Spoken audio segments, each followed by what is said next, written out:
Il y a 3 semaines, un riverain du quartier Kawen à Aroué perdait la vie en traversant la route. Un an plus tôt, c'est une mère de famille qui était fauchée au même endroit, de quoi faire réagir les habitants de la zone.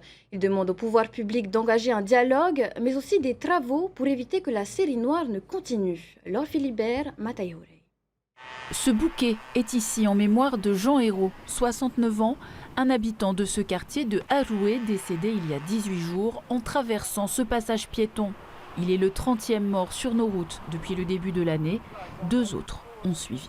À ma connaissance, c'est une dizaine d'années, c'est le 9e décès, accident qu'il y a eu sur ce passage clouté, où j'appelle ce passage clouté un serial killer de piétons. J'ai perdu un ami qui est né là en face, qui a 69 ans, qui a travaillé sur cette route pendant de longues années.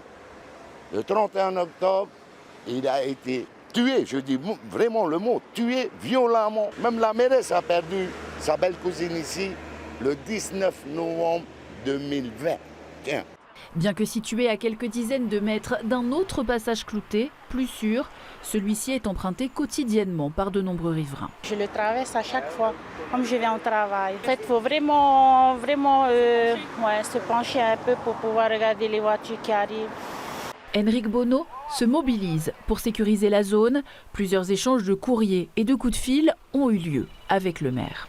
La mairie, pour la demande d'un passage clouté et d'un dondane, c'est le ressort de la mairie. Alors ce que je demande au pays, de me retirer tout ça jusqu'à la station Shell pour que le piéton au milieu, entre les deux voies, qu'on puisse le voir et que la personne elle-même qui puisse voir la voiture. Si ça ne bouge pas, ben nous on bougera. La semaine dernière, quelques habitants voulaient squatter l'endroit pour manifester leur mécontentement, que je peux comprendre. Je pense que là aussi, quand on perd un être cher, c'est pas facile, d'autant plus que ceux de l'année dernière, c'est encore très frais.